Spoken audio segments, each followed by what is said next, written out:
Hello everyone, सभी को मेरा नमस्कार। अभी बहुत लंबा गैप हो गया, काफ़ी दिनों से वीडियो के लिए सोच रही थी पर नहीं बना पाई। आप लोग भी सोच रहे होंगे। सो बता दूं, मैं I actually fractured my index finger और उसमें प्लास्टर खुला। और वो कारण मैं आपको बताती हूँ, मेरे दोनों हाथों में चोट लग गया। मेरा ये वीडियो बनाने का पर्पज़ ये है, नॉट दिस कि मेरे चोट कैसे लगी और क्या लगी। मैं वॉक पे गई थी and I just fell down and काफ़ी सीवियर गिर गई मैं उसमें, और जिसमें की वजह से ये फ्रैक्चर हुआ और ये चोट ज़्यादा लगी। बट उसी से ये वीडियो के लिए उसका ये टॉपिक आया मेरे लिए कि जब मैं हॉस्पिटल पहुंची दिखाने के लिए, डॉक्टर ने कहा कि बहुत ज़्यादा चोट लगी है। स्पेशली जिसमें फ्रैक्चर था उसमें तो था ही, पर दूसरे हाथ में, लेफ्ट हैंड में, डॉक्टर ने कहा रिस्ट में बहुत ज़्यादा आपके वो है और इसमें आई थिंक सर्जरी करनी पड़ेगी। And I got very nervous and since I was in the emergency room और मुझे वो ड्रिप वगैरह लग रही थी, तो I really got very nervous. And क्योंकि मैं कराना नहीं चाह रही थी ऑपरेशन वगैरह, मैं वो सब उसमें नहीं पढ़ना चाह रही थी। मेरे लिए बहुत स्केरी हो रहा था वो सब कुछ। So since there was nothing in my control because it's all over doctors and सब कुछ थे। And so I was thinking कि मैं सब कुछ इतना राइट कर रही हूँ, सब कुछ इतना अच्छे से कर रही हूँ और अच्छा बता रही हूँ कि लॉ ऑफ अट्रैक्शन है और योगा करती हूँ और सब कुछ करती हूँ, फिर मेरे साथ ऐसा क्यों और मैं अभी ऐसे कैसे गिर गई मैं। मतलब इट वाज सो सडन कि मतलब मेरे रियलाइजेशन होने से पहले ही मैं गिर गई। तो क्यों गिर गई? मैं नॉर्मल वॉक पे गई थी मॉर्निंग के, एंड मतलब समहाउ बहुत सारे इमोशंस मेरे माइंड में चल रहे थे एंड उसलिए वो मैं बहुत डिप्रेस फील कर रही थी। एंड जब कुछ भी मेरे को समझ में नहीं आया, डॉक्टर्स को समझाया कि नहीं, I think surgery is not required, but doctor was not ready. And जो सीनियर डॉक्टर थे जिनको दिखाना चाह रहे थे, ही वॉज इन ओटी, तो ही सेड कि नहीं वो नहीं है, तो अभी हम आपको टेम्परेरी प्लास्टर में करेंगे एंड कल ऑपरेट करेंगे, या फिर आप ऐसे करो वैसे करो।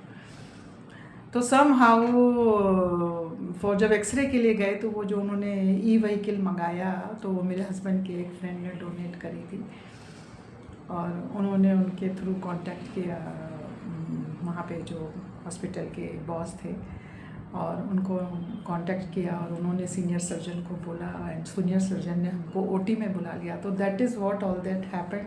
वो कैसे हुआ मैंने कि जब मैं I was in the emergency table पे थी और जब मुझे ड्रिप वगैरह लग रही थी और सब वो चल रहा था, मेरा बीपी चल रहा था, बीपी गॉट वेरी हाई। तो बस आई वॉज जस्ट डूइंग नाम जप एंड पूरा टोटल सरेंडर टू प्रभु कि मेरे को कुछ नहीं हो रहा है मेरे से। उस समय कुछ ना ये नहीं हो रहा था कि अपनी फीलिंग्स आई रखो, because I was in low energy, I was very depressed, I was very scared. तो हम जब बातें करते हैं कि हाई एनर्जी में रहो और चीज़ें आपके लिए अच्छी हो जाती हैं, पर प्रैक्टिकल में जब वो सब कुछ हो रहा था तो मैं चाह के भी हाई एनर्जी में नहीं हो पा रही थी और मैं रो रही थी और नर्स कह रही थी नहीं नहीं मैम आप रो मत, सब ठीक हो जाएगा। For her it was not a big thing, for me it was a big thing. वो जब सब कुछ चल रहा था और जब मुझे कुछ भी समझ में नहीं आया, आई थॉट कि मुझे इस ऑर्डिल के थ्रू गुजरना ही पड़ेगा कि ऑपरेशन होगा, ये होगा, वो होगा। तो I was just surrendering to almighty और बस नाम जप कर रही थी मैं और हनुमान जी को याद कर रही थी। मैंने कहा भगवान अभी तू ही कुछ कर सकता है, मैं कुछ नहीं कर सकती। And this is what one thing I have seen in my life कि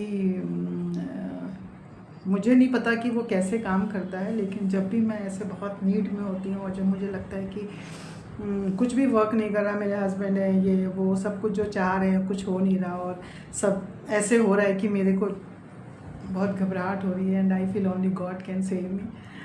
तो वो उस समय पता नहीं कैसे चीज़ें होती हैं, समहाउ एक के बाद वो सडनली ऐसे ऐसे जल्दी जल्दी इंसिडेंसेस हुए कि जो डॉक्टर ड्यूटी पे थे उन्होंने कहा कि नहीं नहीं आप पहले एक्सरे करा के आ जाओ, और उन्होंने बहुत सारे एक्सरे लिख दिए क्योंकि मेरे पैर में भी चोट थी, हाथ में भी थी and my bones are generally थोड़ा वीक है, लेकिन वो उस दिन इतने उसके बाद भी वो सर्वाइव कर गई वो वाली चोट, पहली चोट के ऊपर, पहले फ्रैक्चर के ऊपर वो सर्वाइव कर गई।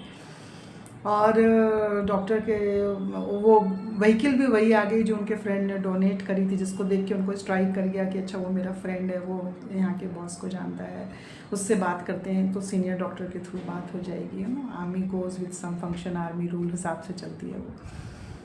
तो वो सब कुछ हो पाया, उन्होंने बात करी, डॉक्टर ने मतलब मुझे ओटी में बुला के चेक कर लिया कि ओके आपका हाथ में देख लेता हूँ, आप एक्सरे लेके आ जाओ। और मेरे हस्बैंड जब मिल के आए तो वो जो सारा कुछ हो गया, फिर डॉक्टर ने मुझे फाइनली बोल दिया वो 1 घंटे के बाद में, जब तक मैं बस सिर्फ नाम जप और सरेंडर टू ऑल माइटी कि भगवान अब तू ही संभाल ले उसको, मुझे नहीं पता कैसे करेगा पर तू कर दे उसको, मुझे ऑपरेशन नहीं चाहिए, बस मेरा हाथ ठीक कर दे, I don't no.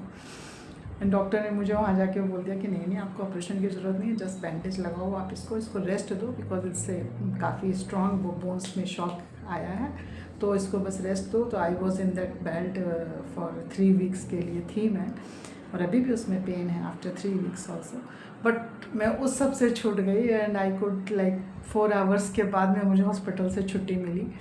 Index finger को जस्ट इस पे 2 बेल्ट करके और टप्पी करके, सोचो इतने बड़े कि जहाँ वो मेजर ऑपरेशन और वो सब से करके इससे मुझे छुट्टी मिल गई। So that was really magic for me. मतलब मे भी शायद आपको सुनने में ना लग रहा हो, लेकिन जब उस सिचुएशन में आप होते हो ना तब आपको वो लगता है कि इस मैजिक ही है, ये कैसे हो गया ये। तो मैं आपको सिर्फ यही बताना चाहती हूँ कि law of surrender works better than the law of manifestation, because तब आप अकेले नहीं होते हो, तब आपके साथ वो ब्रह्मांडीय ऊर्जा काम करने लगती है, वो एनर्जी सोर्स आपको मिल जाती है जो ब्रह्मांड में है। और जो वैसे इट्स लाइक ए छोटा बच्चा है ना, जब तक आप खुद कह रहे हो कि अच्छा मैं कर लूँगी मैं कर लूँगी, मैं बहुत पावरफुल हूँ, मेरे को तो सब पता है, मैं कर लूँगी मैं कर लूँगी, तो पेरेंट्स भी कहते हैं ना अच्छा था ठीक है तो तू कर ले, तुझे तो पता ही है बच्चों को। लेकिन अगर जैसे छोटे बच्चे होते हैं, अगर बच्चों को होता है तो पेरेंट्स खुद ही ख्याल रखते रहते हैं कि नहीं नहीं मुझे इसका ख्याल रखना है, ये भूखा तो नहीं है, इससे कोई तकलीफ तो नहीं है, इससे ये तो नहीं है। तो ऐसी जब आप छोटे बच्चे बन जाते हैं तो भगवान मुझे नहीं पता कि बस तू कैसे कर ले, पर ये तू कर दे, मुझे नहीं पता मैं बहुत। सो भगवान आपके लिए वो कोई ना कोई साधन बना देता है ऐसा कि वो आपके लिए वो चीज़ें हेल्प हो जाती हैं और आपके लिए वो रास्ता इतना आसान लगता है, आप लगते हो अचानक से ये कैसे हो गया, अचानक से ये कैसे हो गया, अचानक से ये कैसे हो गया। एंड तब लेकिन आपको उसको वही वाली बात है, बस वो एक बात है कि वो आपको आवाज़ तो ज़रूर लगानी पड़ती है उसको, आपको वो देखना तो ज़रूर पड़ता है कि God please come and help me, God please come and help me. ये तो ज़रूर God please come and help me, भगवान आप आके मेरे को देखो, अभी मुझसे तो नहीं हो रहा, अभी तू कर ले, ये आपको कहना पड़ता है कि भगवान ये मुझसे नहीं हो रहा, अभी तो संभाल ले इसको। तो ये जो चीज़ें वर्क करती है, जैसे आप देखो ना द्रौपदी की कहानी पे देखो ना, द्रौपदी के तो सारे इतने धनुर्धर, उतने अर्जुन और सारे भीम और ये वो सारे युधिष्ठिर पांचों पांडव वो बैठे हुए थे जब उसका चीरहरण हुआ द्रौपदी का, और जो है सब बैठे हुए थे लेकिन कोई कुछ नहीं कर पाया। और द्रौपदी सब उन्हीं को बोलती रही ना, द्रौपदी हमेशा उनको ही बोलती रही प्लीज़ आप इतने धर्मावतार हो, राजा युधिष्ठिर को बोला है ना, आप तो उसको आपको तो धर्मराज बोलते हैं और ये है वो है, और अर्जुन को कि सबसे ज़्यादा धनुर्धरी हो, भीम हो, नकुल सहदेव, सबको वो बुलाती रही एक एक करके कि कोई तो मेरी रक्षा करो, कोई तो, मैं 5 इतने बीच राजाओं की पत्नी हूँ और मेरे को देखो ये कैसी भारी सभा में ये हाल हो रहा है और इतने बड़े बड़े राजा बैठे हुए हैं, भीष्म पितामह बैठे हुए, तो सब बैठे हुए हैं लेकिन सब देख रहे हैं, सबकी आंखें नीचे हैं लेकिन सब देख रहे हैं, कोई कुछ नहीं कर रहा है। तो द्रौपदी ने एक एक के पास जाके अपने 5 पतियों को बुलाया लेकिन कोई भी उसकी हेल्प नहीं कर पाया। जब वो बिल्कुल असहाय हो गई एंड शी फेल्ट कि there is no nothing like, जब वो मतलब कहते हैं ना बिल्कुल डेस्परेट आ गई थी और उसने आंखें बंद करके अपनी मतलब साड़ी का पल्लू भी छोड़ दिया उसने, नहीं तो वो ऐसे पकड़ पकड़ के संगवा रही थी, अब उसने उस समय वो पल्लू भी छोड़ दिया, उसने जस्ट दोनों हाथ उठा के कहा कान्हा, मतलब और कान्हा रक्षा करो, और कान्हा तो मतलब वहीं खड़े ही थे और ऐसे ही वो खुलता ही चला गया, उसका पल्लू यहाँ से सरका ही नहीं। आप सोचो ऐसे, तो मतलब भगवान मतलब आपके पास होते हैं, आसपास ही होते हैं, वो देख रहे होते हैं, लेकिन हम ही कहते हैं ना हमें बहुत ताकत है, हमें तो बहुत स्ट्रेंथ है, भगवान मुझे सिचुएशन से लड़ने की स्ट्रेंथ दे। अब जब हम ये कह रहे हैं भगवान मुझे स्ट्रेंथ दे, मुझे स्ट्रेंथ दे, तो भगवान कहते हैं तो सिचुएशन आ गई, तो कोई चैलेंज आ गया और अभी स्ट्रेंथ दिखाओ अपनी, पर वो स्ट्रेंथ तो हमारी कम पड़ जाती है, फिर हम वीक पड़ जाते हैं and then we feel helpless कि अभी क्या करें।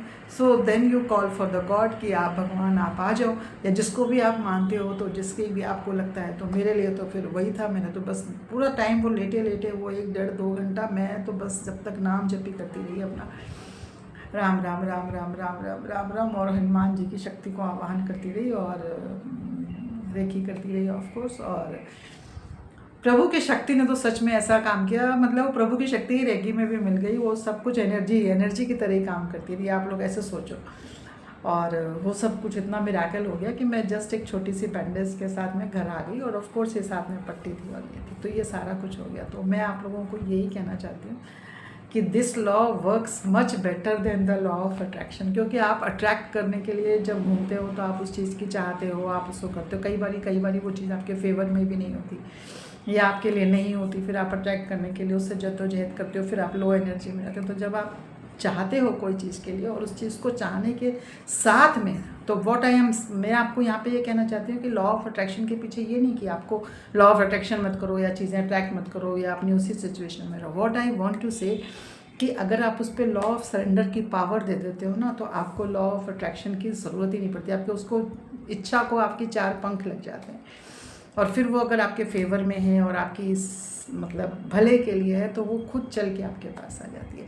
तो आप लॉ ऑफ सरेंडर जो है ना, it works like a magic. Law of surrender उस और ब्रह्मांडीय शक्ति को, ऊर्जा को, ईश्वर को, जिसको भी आप मानते हो उसको सरेंडर करके देखो। आप अपनी किसी भी सिचुएशन में आपको ऐसा लगता है कि जो चीज़ आपसे हैंडल नहीं हो रही है और आप या अपनी हर चीज़ को देखो कि मेरा तो भगवान देख रहा है। तो जब तक हम अपने आप को वो करते हैं ना, तो फिर भगवान कहता है कि ठीक है अभी मैंने तो को बुद्धिमान कर दिया, सब कुछ कर दिया, आप खोलो। लेकिन जब आप सरेंडर कर देते हो तो भगवान आपके लिए काम करने लगता है।